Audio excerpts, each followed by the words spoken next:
ومن سيئات أعمالنا من يهده الله فلا مضل له ومن يضلله فلا هادي له ونشهد أن لا إله إلا الله وحده لا شريك له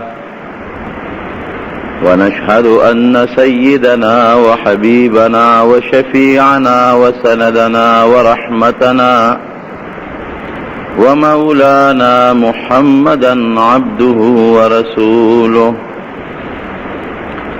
أما بعد فأعوذ بالله من الشيطان الرجيم. بسم الله الرحمن الرحيم. قل هو القادر على أن يبعث عليكم عذابا من فوقكم أو من تحت أرجلكم أو يلبسكم شيعا ويذيق بعضكم بأس بعض انظر كيف نصرف الآيات لقوم يفقهون. رب العالمین قرآن حکیم کی فرمائی نبی علیہ السلام تا چلی خپل امت تا اعلانو کا زمادا دشمنے نزانو ساتی ما سرا اختلاف نہ کئی زمادہ حکمنو پابندیو کی او کدا سنی نو اللہ وی زمادہ طاقت شتا دے چیز دوی تدبرنا عذاب رو لےگم دلان دینا عذاب ورکم یو بل سرے پا جگڑو کم او پا یو بلے وہم. دا قرآن حکیم کے رب العالمین اعلان کئی او دا زمونگ ایمان دے کہ اللہ ذوالجلال واقعی انسان لا سمر سخت او سنگین سزا ورکول غوارن ورکولی شی. سو کم دا رب العالمین دا سزا او دا اللہ مقابلے تا مخامخ نشی ادرے دے او نا دا چادا طاقت شتا کہ دا اللہ دا نیوک نبی آزان بچ کی. دنیا کے دیر غٹ غٹ قومون تیر شوی دی، عادیان، سمودیان، فرعون او داغا قوم داغا لخکر، نمرود، شداد، حامان، دا لوئے لوئے بادشاہان پا زمانو دا سے تیر شوی دی چی غیب دا سر دا پاسا سر نمانو او غیب داوے کہ یو خو منگیو کہ طاقت تے خو زمونگ طاقت تے او کله چې د رب العالمین گرفت پراغه د الله نیوکه پراله د الله قهر پراغه نو فرعون لکونو لخر بچ نکړې شو، فرعونم غرق شو او هغه په لکونو لخر عام ور سره په دریاب کې ډوب شو. دغه رنګ نمرود د خدای دعوا وکړه او خلقو به سجده ورته کولې، لیکن کله چې د رب العالمین قهر او غضب پراغی د یو ماشی ګډ ماشی د لاسا الله راونی و سزا ولا ورکړه خپل د دنیا طاقت او بادشاہ بچ نکړې شو. الم تر کیف فعل ربک بعاد ارم ذات العماد التي لم يخلق مثلها في البلاد. الله وی اغا عادیان لوی لوی وجودونه او پا غرونو کے بیدان لسمہ سے جوڑے کڑے وے غرونہ بے سوری کول او سورنگانے پا غرونو کیستیو او زانتا اغوی چے کم طاقت وے دا طاقت اغا وقی پا دنیا کے دا بلچانو، لیکن او گورا دا اغوی کورونہ او گورا دا اغوی وطن او گورا رب العالمین پیدا سے عذابون راوستل چے نیستو نابود اکڑل. وَسَمُودَ الَّذِينَ جَابُوا الصَّخْرَ بِالْوَادِ وَفِرْعَوْنَ ذِي الْأَوْتَادِ. سمودیان د لوی لوی طاقت خاوندان نن وګوره په مقدس مکه نیستو نابود دی او داغي غوطن او غزمکه نن کندرات پراته دي. نو دا زمونږ ایمان دی چې د الله ذوالجلال رحم خو ډیر زیات دی بے شکه، خو کله چې انسان سرکش شي او د رب العالمین قهر راشي نو د الله د قهر سرام ګورې څه شی بیا سم ني. زمونږه نن چې د دنیا کې دا مسلمان څومره په قهر غضب اخته دی او مونږ هم خدای نه سوالونه به هم کوو بېشک چې الله د مسلمان امداد وکړي. هر سړی لګیا دی مسلمان به مسلمان له دعا غواړي، خو کله چې زه ناست یم او سوچ کوم نو دا ګورې صرف زمونږ د خپل عمل د لاسه.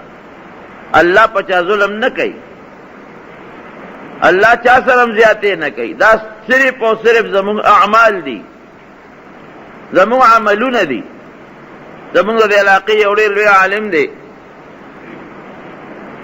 هغه یو زمانه کې خپل یو واقعه لیکلې ده چې تللی وم بیت المقدس ته.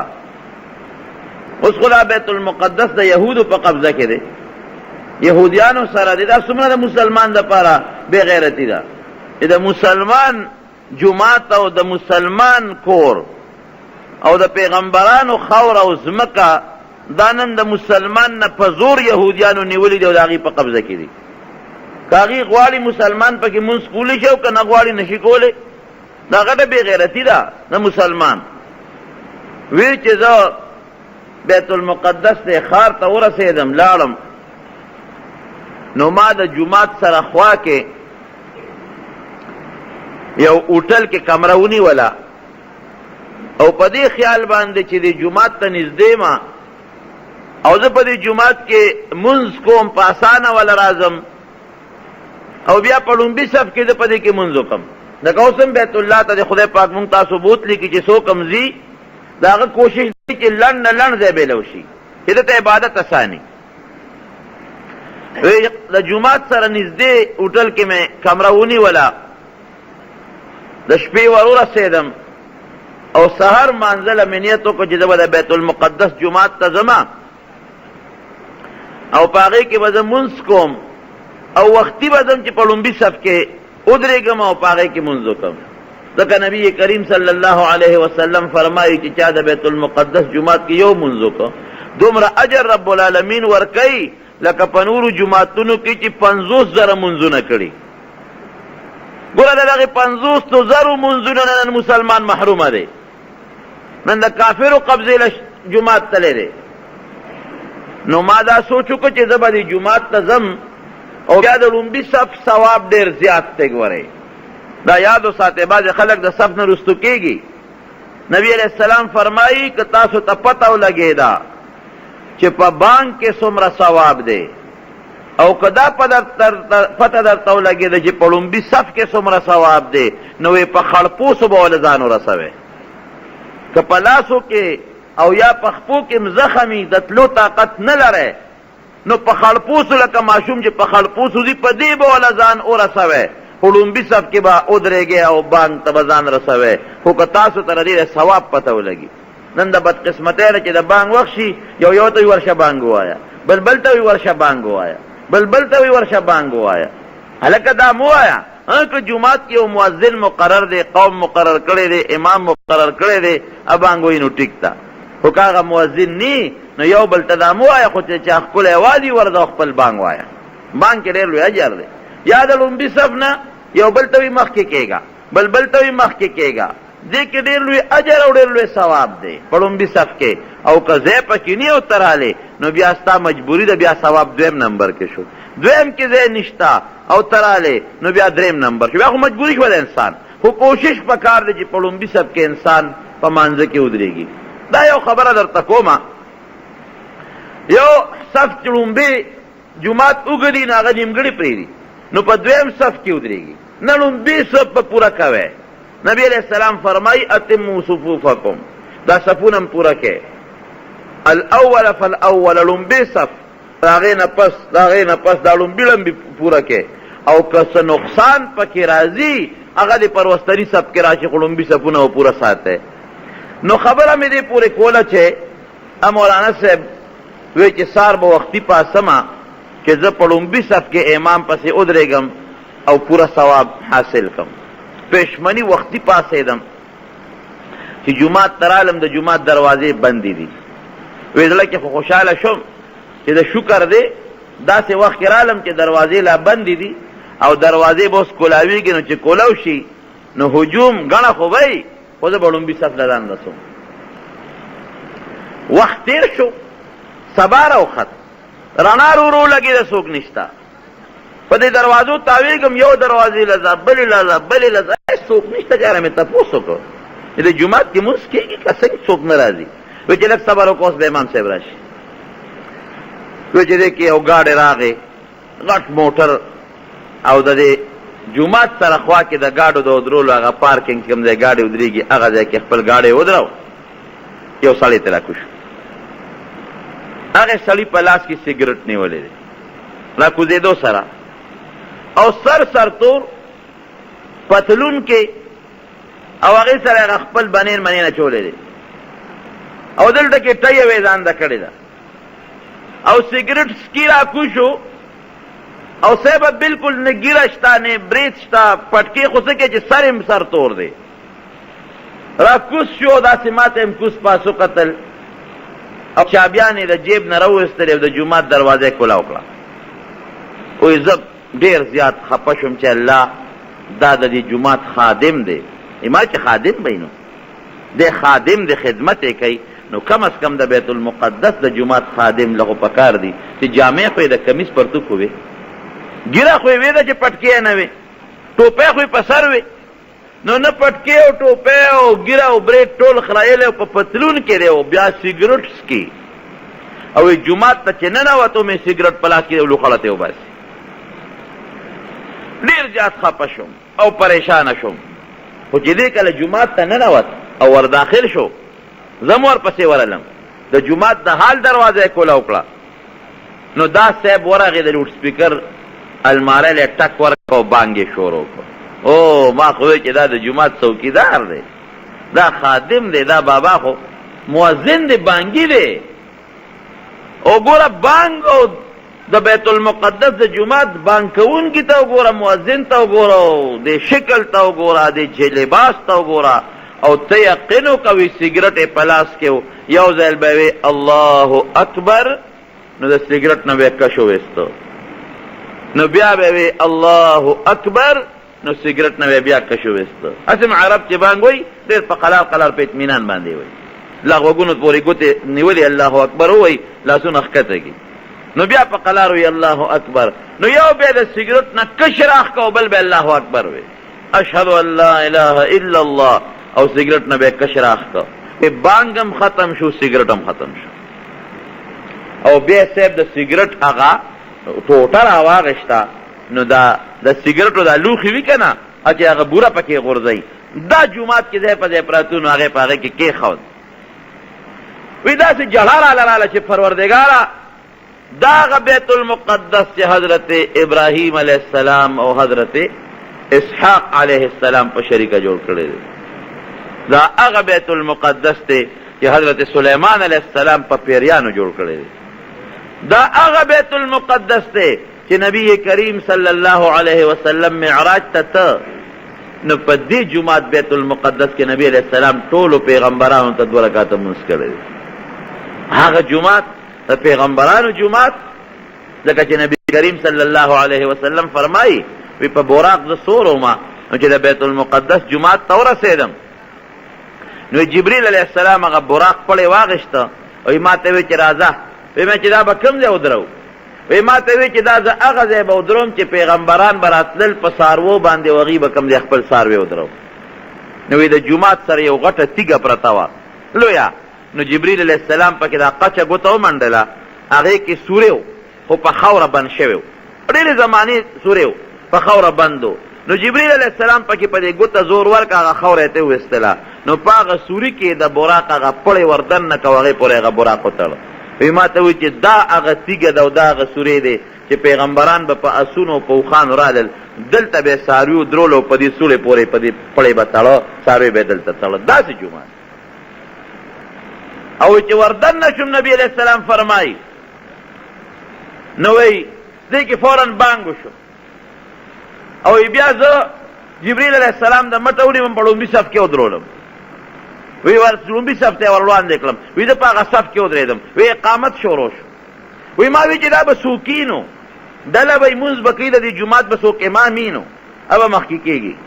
وی ما ته جبریل علیه السلام چې اقامت لا شو چې ور مخکې شوی مې چې دا خو به څوک چې دا خلک ستا په انتظار ولاړه. وی ور مخکې شوم په مصلی ودرېدم 2 رکعاته مونځ مې ورته وکړه چې سلام مې وګرځاو تپوس مې وکړو جبریل علیه السلام رانه په خپله تپوس کوي دا خلک چې دا دومره لوی هجوم او ډله ولاړه ده دا دې وپېژندل؟ مې چې نه ما خو نه پېژندل. وی دا د آدم علیه السلام نه تر عیسی علیه السلام پورې کم و بیش 1,40,000 پیغمبرانو چې تا ورته د امامت دا مونځ وکړه. ټول وایي الحمدلله. نو پیغمبر علیه السلام ته په دغه جومات کې د امام الانبیا لقب ملو شو، د ټولو پیغمبرانو امام، امام المرسلین، د ټولو رسولانو امام. هغه جومات چې په 3 نمبر کې دی، لومبي جومات د بیت الله خوا کې مسجد حرام دی، د مکې مکرمې جومات. دویم د مدینه منورې د پیغمبر علیه السلام جومات، او ورپسې په 3 نمبر کې بیت المقدس دی. 3 نمبر کې دی د مونځ اجر او ثواب. او نبی علیہ السلام فرمایي وی یو جومات لبم سفر نه کوي، ځکه د ټولو جوماتونو له خلک منزل ځي په مونځ کې برابر دي. سفر دا چې سړی ځان سره بستره والی یا ځان سره بیگ والی او پلان کې جومات ته ځم هلته مونځ کوم، داسې به نه کوې، سفر به نه کوې. صرف 3 جوماتونو له به سفر کوې، یو د نبی علیہ السلام د مدینې منورې جومات، یو د بیت الله جومات، یو د بیت المقدس. د دې ثواب د نورو نه زیات دی. او نور که یو سړی وي چې دې دی نه زه ځم او اسلام آباد کې جومات کې مونځ کوم، لاهور کې جومات کې مونځ کوم، پنډۍ کې جومات کې مونځ کوم، نو دا سفر ولا مه کوه. بس خپل کلي کې لوی جومات ګوره چې کم کې جمع زیات وي او بس هغې کې خپل مونځ دې کوه، یا د خپل محلي جومات کې مونځ کوه، نور ټول په ثواب کې برابر. نو خبره مې دې پورې کوله چې هغه جومات او دا هغې بانګ او دې سګرټ ته ګوره او امام دا مؤذن ته ګوره. وی اوس ډېر خفه یم، کېناستم، سنت مې وکړل چې امام صاحب به راځي، مقتدیان خو یو هم نشته. وی دې کې غر وشو، ګاډی ودرېده او یو سړی ترې کوز شو او جومات ته راننوت. چې مې هغه ته وکتل نو هغه هم په پتلون کې دی او هغه هم دغه نیکر دی که څه شی د بنین دی که څه دی هغه یې چولی دی، تی یې مخکې ویزان دی. د هغه هم نه پټکي شته نه ټوپۍ شته، سر یې خریلی دی، ږیره برید دواړه خریلی او ټول لباس د انګریزان. زه خو دا خو د انګریز لباس یم. من تشبه بقوم فهو منهم. نبی علیہ السلام فرمایي چا چې ځان چا سره برابر کړه د هغې اړلې نه دی. که چا ځان د انګریزانو سره په شکل او په لباس کې برابر کړه د هغوی د اړلې نه دی، او که ځان چا د یهودو سره په شکل او په لباس کې برابر کړه د هغوی نه شو، او که ځان چا د پیغمبر علیه السلام او د صحابو سره په شکل او په جامه برابر کړه د هغوی نه شو. د دې قصو پته اوس نه لګي. نو خلک وایي دا شیخ دی، پټکې په سر دی، اوږدې جامې، خلک کم خوړل، دا کم خوړل. د دې شیخۍ او د دې اوږدو جامو او د دې پټکي پته به د قیامت په ورځ د نبي علیه السلام صف کې درته لګي. دلته خلک شیخانو پورې خاندي، ږیره پرېښې ده، شیخه مخکې شه او شیخه وروسته شه، او د ده ږیره ده ګوره د ښکلی شکل، د دې ږیرې پته او د دې پرتوب کمیس پته، دا چې کله د قیامت ورځ ولګي او صفونه برابر شي، او یو خوا د یهودیانو صفونه شي او بل خوا د پیرنګیانو صفونه شي او بل خوا د رسول الله مبارک صف شي، نو بیا به هغه وخت کې پته ولګي. دا خلک به بیا هغه وخت کې افسوس وکړي، ګوتې باندې چکونه به ولګوي، اوهو دا مونږ پسو مونږ خو د شیخانو پورې خندل، د ده ږیره خو د حضور پاک په شانتې وه، دغه دی ورسره خوا کې ودرېده. د ده سر دا خو د نبي علیه السلام په شانتې، د ده پټکې، د ده جامه، د ده ناسته، د ده ولاړه، د ده خبرې، دا خو د نبي علیه السلام په شانتې. ګوره هغه د هغې سره صف کې ولاړ دی. او زما خو پتلونو، زما خو پتلون یو خو د ضرورت دپاره لکه بعضې ملازمینو باندې لازم کړي، یو دا چې د ډول دپاره پتلون اچوي، دا خو زما پتلون دی. او ما خو صاحب ټی مخکې ویزانده کړې وه، ما خو د انګریز سره ځان برابر کړی و، مټه به یې ونیسي چې هغه کلینټن سره او بش سره ودرېږه، هغه یهود او عیسایانو سره په صف کې ودرېږه. الله دې د هغې د صفونو نه وساتي. دنیا کې هېڅ پته نه لګي، دا چې د قیامت میدان ولګي هلته به بیا پته ولګي. وی صاحب هغه سر تور سر دی، ږیره برېت نشته، را کوز شو. وی چې راغې جومات ته راننوت، وي هغه سره هم سګرټ په خلاص کې وی ما چې دا به مقتدي به نو راغې امام به لا وروستو راځي. وی چې څنګه دی راورسېده، هغه مصلې ته ور مخکې شو، دغه پکې امام، دغه امام یو مؤذن شو، یو زه شوم، په 3 کسان د سار جمع وکړو. او امام سره د مصلی په خوا کې د سیګریټو هغه بل لوښی پروت او د ټولو صفونو مخ کې د سیګریټو لوښي پراته دي، د هر یو قالین مخ کې د سیګریټو لوښی پروت دی. وی امام هغه سیګریټ له کش ورکه او سیګریټ یې راواغېسته او هغه په هغه لوښي کې کېښوده او یې چې الله اکبر. جمع موکړه په 3 کسه، ډېر پریشان یم خفه یم چې بار ته راووتم هوټل ته لاړم، بیره راله راغې ناشته یې راله راوړل. وی ما نه هغه بیره تپوس کوي د هوټل هغه خادم چې وروره یو تپوس ته نه کوم ته یهودي خو نه؟ وی ما ورته وې کوس ورته یم چې نه نه یم خو خبره خلاصه شوه. وی ما چې تا په څوک پېژندم چې د یهودي یم، تا په څوک پېژندم؟ وی ما ته تپوس وکړو چې ته څوک یې؟ وی چې د مسلمان یم. هغه بیره وی چې د مسلمان یم. وی ما ورته وی چې خطا زه په څوک پېژندم چې د یهود یم؟ وی ما ته وی چې د یهودو هم غټې غټې ګیرې دي او پټکې یې والي دي او ستا هم ګیره ده او پټکې دې والی دی، ځکه د ما باندې ګمان د یهودي راځي. وی ما وی انا لله و انا الیه راجعون. نن چې د کم مسلمان په سر پټکې دی هغه ته خلک یهودي وایي، د کم مسلمان چې نن د پیغمبر سنت ګیره ده هغه ته خلک یهودي وایي. راشه خپې وباسه د دې ښار نه، هر کله چې د نبی علیہ السلام پوشنګویي ده دا ښار د مسلمان د لاس ته تلو والا ده او په دې د کافرو قبضه راتلو والا ده. یقینا څو کاله وشو د دغې واقعې نه پس چې راغلل په یهود قبضه یې پرې وکړه، مسلمان یې تباه کړ او وینیول او هغه څه مسلمان سره وکړل چې نن تاریخ تر ننه پورې نه دي معاف کړی. ننه پورې خلک و یا الله د فلسطین د مسلمان سره امداد وکړي، وایي که نه وایي؟ لیکن رب العالمین هغې حالت ته ګوري چې دې سره امداد وکړم، دی پرېږدم اوس چې قل هو القادر على ان يبعث عليكم عذابا من فوقكم. نام د بره نه عذاب دی، په دا سر یې وایي، په دا سر یې وایي، په ګولی باندې ولي او من تحت ارجلکم، یا د لاندې نه به در باندې عذاب راولم، ځمکه به درشلوم درنه کوم بم پکې، او یلبسکم شیعا، ډلې ډلې به درنه جوړې کړم، دا فلانکې ډله دا فلانکې ډله، ویذیق بعضکم بأس بعض، په یو بل به مو ووهم. نو ګورئ مسلمان په یو بل نه ولي کېږي. انظر کیف نصرف الآیات لقوم یفقهون. اے پیغمبر نظر وکړه دا څنګه ښکلې ښکلې د قدرت نښې او خپل دلایل پوښ کوم، خو چې څوک پوی خوشي پې کنه پویه خو ته والي کنه. هغه قوم الله را نیولې دي تر ننه پورې معاف نه دی. او اوس هم چې ته په اخبار کې تاسو د دغې خلکو فوټوان وګورئ، په اخباراتو کې به تاسو وینئ چې فلسطین والا لګیا دي او په اسرائیلو غوزار کوي او په کاڼي پې غوزار کوي او په لیندو پې غوزار کوي. داسې ده په دې کې پر اخباراتو کې راځي.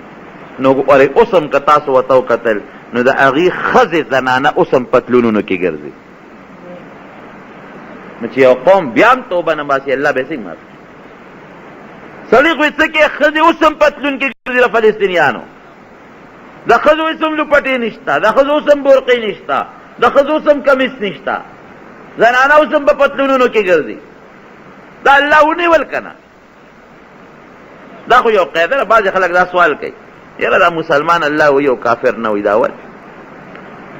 نو د چا چې زوی بل چا سره په جنګ شي نو هوښیار پلار دا دی چې خپل زوی به وي او که پردی به وي، خپل به وي. پردی خلک نه وي، خلک خپل زوی له ډب ورکوي تر وانې ولې کوي. دا هوښیار پلار چې پردی دی و خو ځان سره نور هم جګړه جوړه خپل وه عقل به زده کي ادب به زده کي بیا پروانې نه کوي. نو دا مسلمان د الله خپل بنده دی، دا کافر خو پردی دی، دا الله بنده دی خو خپل خو د الله نه دی که نه پردی دی. نو الله دې خپل له سزا ورکوي. اوس دې که تا برابر کړم ته ولې روانې کوې؟ تا خو پیغمبر ایمان شته د هغه شان شکل ولې نه جوړوې؟ تا خو په الله ایمان شته د الله دشمني ولې کوې؟ تا خو په قرآن ایمان شته د قرآن سره بغض ولې کوې؟ د قرآن حکمونه ولې نه منې؟ د هغه خو نه الله مني نه رسول مني، که الله مني رسول نه مني، که رسول مني الله نه مني، قرآن نه مني، خو ګډوډ خلک دی. هغې سره خو به آخرت کې راکاږم د هغوی خو قبر او آخرت جهنم دی. ته ولې داسې کوې؟ نو فلسطین د کم وخت نه رانیولې شوې تر ننه پورې وله رب العالمین سزا ورکوي لا معاف یې نه کړل. عراق وګوره لږ غوندې مخکې موږ ډېر خفه یو عراق په مسلمان چې په مسلمان خفه نه شي خو دا مسلمان نه دی، ډېر پې خفه یو. ظلم ورسره وشو، انتهایي ظلم ورسره وشو، لا کېږي ورسره. لیکن اوس هم که تاسو د عراقیانو تصویرونه وکتل نو په پښتونانو کې ګرځي داسې ده که نه؟ تاسو په اخباراتو کې ګورئ. ما کله خو الحمدلله دغه بلا نشته، ټي وي نشته، تاسو به په ټي وي کې هم ګورئ، په ټي وي کې تاسو وینئ د عراقیانو تر ننه پورې د ښځو د سړو بیا پتلونونه دي او ځمکه د عراق د پیغمبرانو ځمکه ده، اوس هم د پیغمبرانو قبرونه پکې دي. د عراق ځمکه د صحابه ځمکه ده، د حضرت علي رضی الله عنه او د ډېرو لویو صحابه کرامو قبرونه پکې دي. رجع علي صاحب کوفې ته منتقل شوی او د دنیا صحابه کرام کوفې ته تللي. د بزرګانو د اولیاو ځمکه ده، عبدالقادر جیلاني رحمت الله علیه او د هغه د دنیا شاګردان او مریدان د هغې غټ غټ قبرونه پکې دي. د پیغمبرانو ځمکه، د صحابه ځمکه، د اولیاو ځمکه او د لویو لویو علماو ځمکه. د امام ابو حنیفه رحمت الله علیه قبر هم په بغداد کې. عبدالقادر جیلاني وګور، امام ابو حنیفه وګور، امام صاحب زمون، دا ټول قبرونه په بغداد کې دي. نو دې پاک اوس که سړی بار ګناه کوي نو الله پې خفه کېږي، خو که جومات کې دننه دې ګناه وکړه نو الله پې زیات خفه کېږي. ګناه خو هماغه ګناه ده، بار هم کې او دننه هم کې، خو هلته لږه سزا، دلته زیاته سزا ده. دلته تا ډېره لویه بې احترامي وکړه، بې عزتي دې وکړه د جومات ته. هلته صرف د الله د حکم خلاف ورزي وکړه، دلته د الله د حکم هم خلاف ورزي وکړه، د پاک کور بې عزتي دې وکړه. نو هر ځای ګناه ده. خو دغه خاورې چې په کوم ځای کې د دنیا لوی لوی بزرګان پراته دي، صحابه پراته دي او لوی زبردست د طریقت مشران پراته دي، په دغه ځمکه یو سړی لګیا دی بیا پتلونه چې یو زرانم په پتلون کې ګرځي. نو چې تاسو نه تپوس کوم الله به قهر او غصه رالیږي او که به نه رالیږي، ته تاسو فیصله وکړئ، لازما به رالیږي. نو عراقیان یې ونیول، داسې ونیول، داسې او داسې مضبوطه سنګینه سزا یې وله ورکړه چې لګیا دي، په یو بل لګیا دي.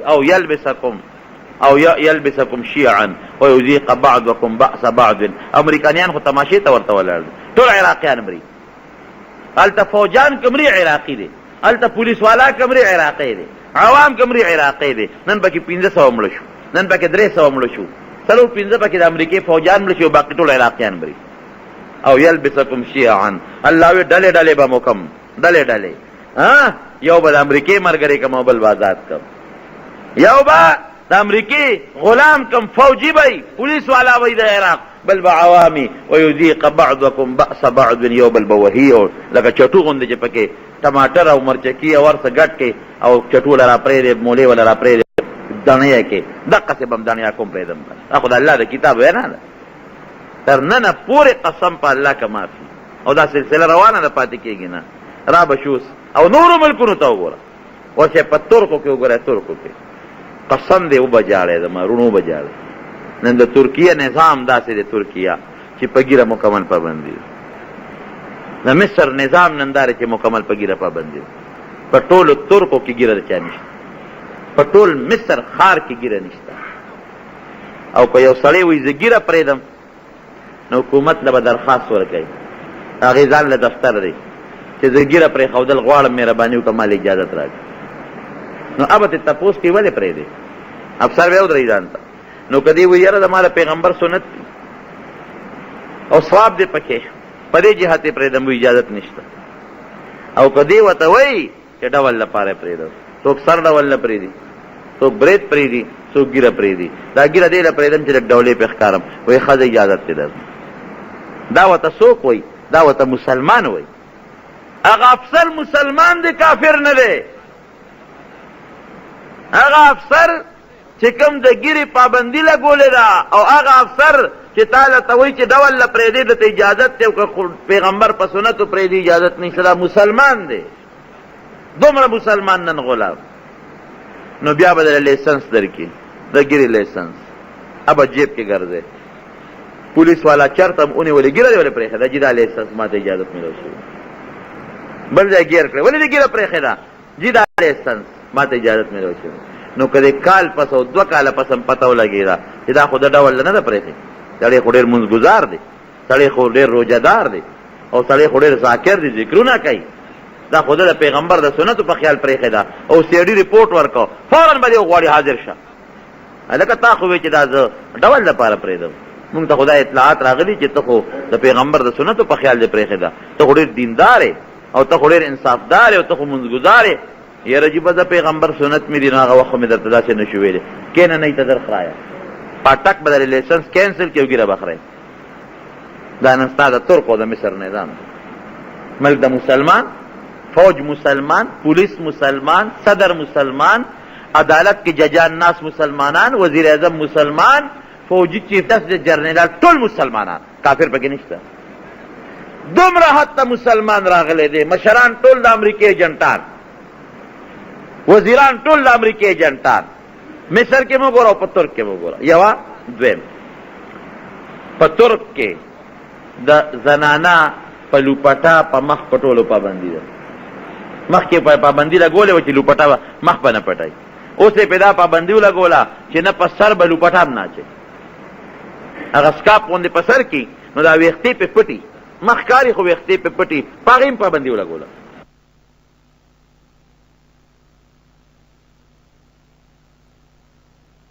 ترک حکومت د کافر نه دی، د مسلمان دی. دا په کرسو چې ورته ناست دا مسلمانان دي، کافر نه دي. دغه فیصلې چې ولا کوي دغه مسلمانان دي، دغه پولیس مسلمانان دي، نظام ولا جوړ کړی مسلمان دی. خو د چا په خواهش؟ د امریکې او د یهودو په خواهش. او زه افسوس سره دا خبره کوم چې دا قانون امریکا په مسلمان لګوي، دا په یهودي نه لګوي. د یهودو ګیره شته، یهود ګیره پرېږدي، هغه ته نه وایي چې خورای. دا پابندي په سیک نه لګوي.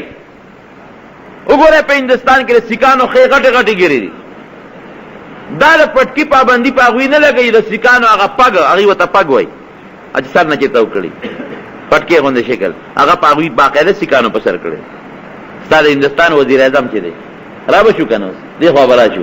د هندوستان چې ستا کوم وزیر اعظم دی هغه سیک دی که نه؟ پک په سرای که نه په سرای؟ تاسو ماله جواب راکړئ. په سرای. او هغه ګیره خپله پرېښې ده او که نه ده پرېښې؟ نو افسوس دا دی چې د هندوستان سیک وزیر اعظم په خپل شعار او په خپل پګ نه فخر کوي، په هغې شرم نه ورځي، او هغه له په هغه خپله ګیره شرم نه ورځي، په هغې فخر کوي. او زما مسلمان حکمران د خپل پیغمبر په ګیره او د خپل پیغمبر په بټکي باندې دومره شرمېږي په خپله، خو ځکه بل ته وایي ته به هم نه پرېږدي. ولې دا مسلمان دومره لاندې لاړ؟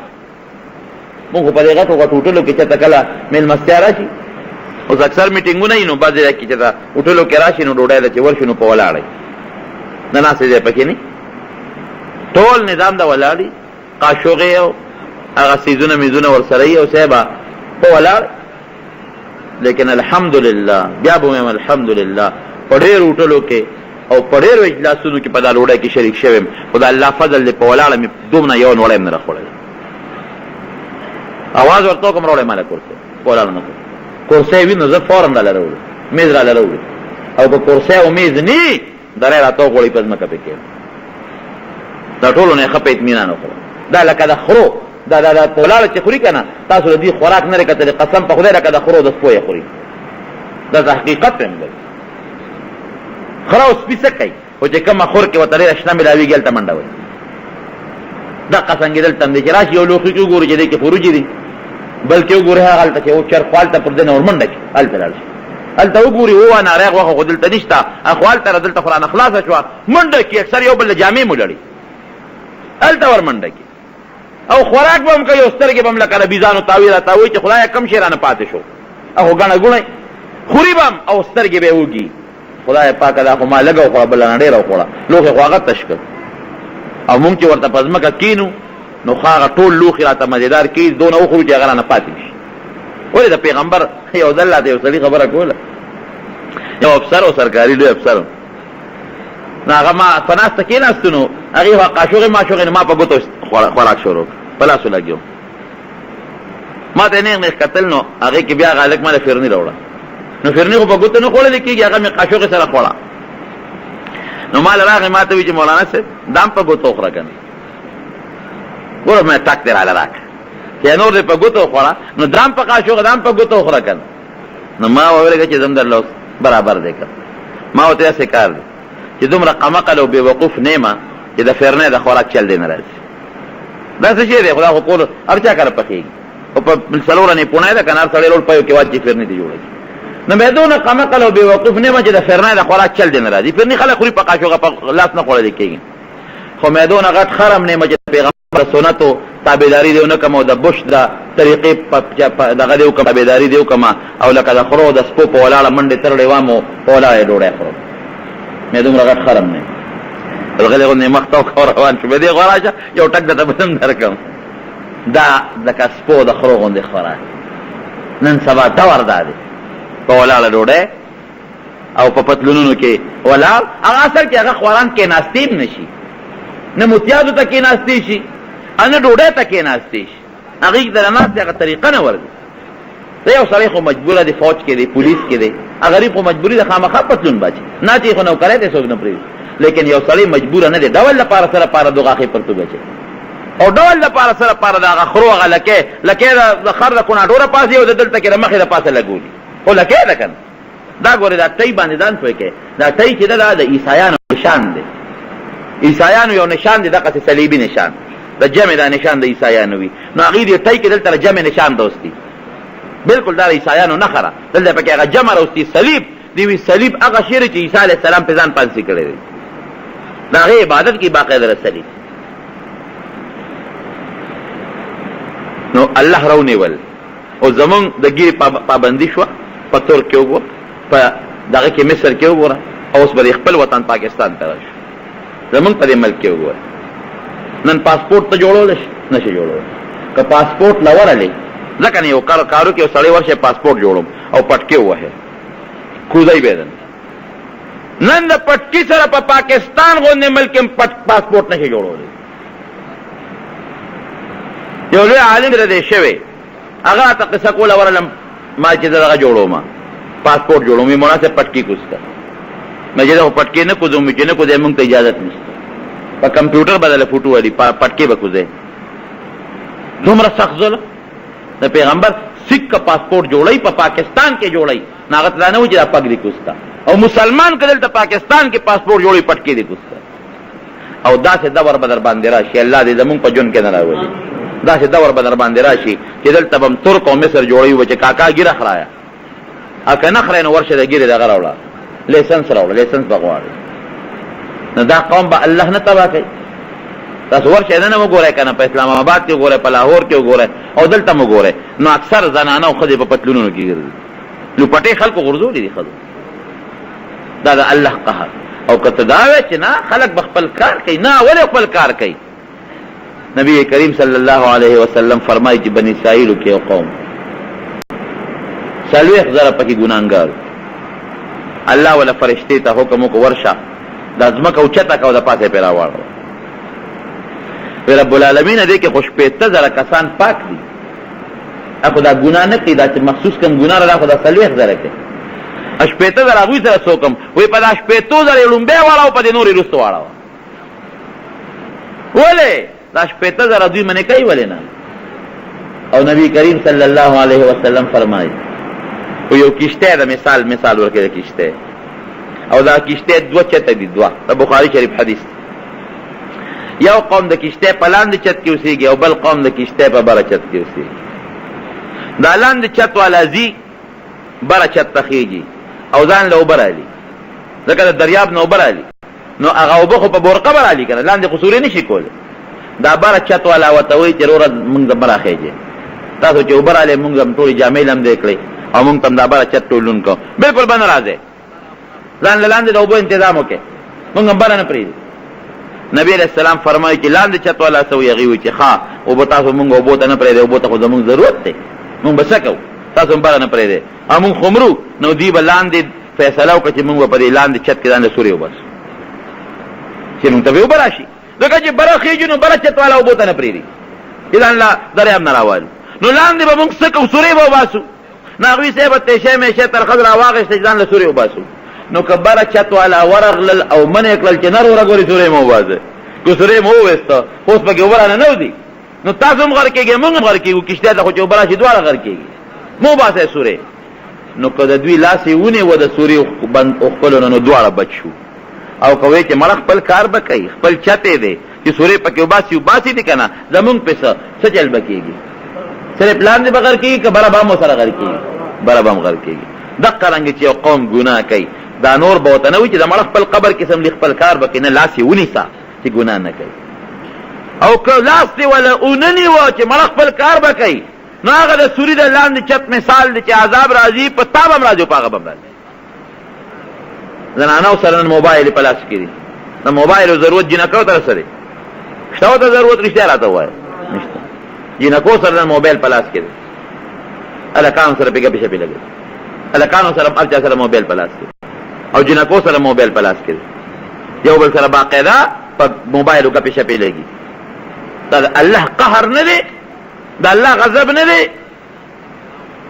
دا الله قهر نن په عراق راغی په افغانستان راغی په پاکستان را روان دي په فلسطین راغی په ټول دنیا را روان دي پرې دینه الله بیا او یو خبره مې رونو یاد او ساته هر ګناه چې کې الله بر سره گزاره وکي سزا بدر کی خیرت کی بدر کی گزاره او به خیرتا خدا بے غیرت او د فحاشه په ګناه ګور الله اس گزاره نه کوي کلم چې فحاشي شروع شو او بے غیرتی شروع شو بیا الله گزاره نه کوي قیامت با الله کله راولي الا با الله ذو الجلال قیامت راولي نبی علیہ السلام فرمایي چې دا مسلمانان دا سشي یو بل سره لکه د خرو او د سپو پشان چې خره او سپو ځنګل کې څنګه یو بل سره ګرځي چې دا بے غیرتی شروع شي رب العالمین په قیامت راوړي دا نه وای چې دا ګناه کوي قیامت راځي دا کوي نه دا ګناهونه ضرور شروع کیږي او اصل په هغه قوم په قیامت راځي چې یو بل سره داسې جون تیرې لکه په ځنګل کې چې دا ساروي او دا خنزیران او دا د ځنګل ساروي او بل سره بینیکا کم جون تیرې او اس پروا نشتا دقه سے زندگی به تیرې نو الله په قیامت راځي نو رب العالمین فرمایي دا حیا جون دی الله تعالی زموږ نصیب یو حدیث روایت میں کہتا حضرت فاطمی رضی اللہ عنہ ډیره زیاته حیا کول ډیره انتهایی حیادار و دومره فاطمه رضی اللہ عنہ حیادار و چې دا د دې مخ چانو لیدي پټ مخ باوا غټ صادر کې بغیر دیدا نبی رسول الله لور ونه او دون حیادار و چې کلم لکېدا دا زمون په زنانو دا ډولې ني چې کلم لکېو دا پاسه په دا ډولې کیږي دا د فاطمه رضی الله عنها ایجاد دی دا غي وصیت کړو ځان له دا شی جوړ کړو وی چې زما جنازه وړه نو زما په وجود باندې بد ډوله کې دي نو صادر په واچوي چې زما وجود څوک نه ویني دا هغه دونه پرده و او وی زما جنازه به شپې کوي دروازه بنه کوي چې ما څوک بالکل اون ویني یعنی خپل لاش هغه د خلکو دونه پټ ساتو نو ما یو روایت کته وی چې کله د قیامت ورځ شي د قیامت ورځ او جنت ته خلق زی نو یو غیبی आवाज بوشي فرشتہ به आवाज وکي چې اے خلقا نظرونه سترګې پټې کې اثرونه خکته کې د نبی رسول الله قشر فاطمه روانه د جنت ته دنیا کې حیا او پرده کولا نه هغه په حیا او په پرده کې جنت ته روانه ده سیدۃ نساء اهل الجنه د جنتیانو د خذ سردار نن جنت ته روانه ده سترګې پټې کې نظرونه خکته کې او اسمکو ته ګوره ولی د حضور پاک مبارک هغه کشر بیبي کشر لور هغه حیادار د جنت سردار جنت ته روانه نو الله دې مو حیا نصیب وکړي الله دې مو پرده نصیب وکړي نو کم از کم که نور وسته چې د هر انسان په خپل کور کې په خپل لونو په خپل خويندو په خپل خزا او په نږدې رشتہدارانو قوت شته کنه دا نصیحت خو کوي چې الله مو د بے پردګۍ نه په امن کې وساتي او الله مو د حیا او د پردې جون نصیب وګرځوي قسم اسلامی کیسټو د ملاویدو پتا یاد ساتي ایوب اسلامی کیسټ مرکز د قصخانی بازار شاته پیښور خار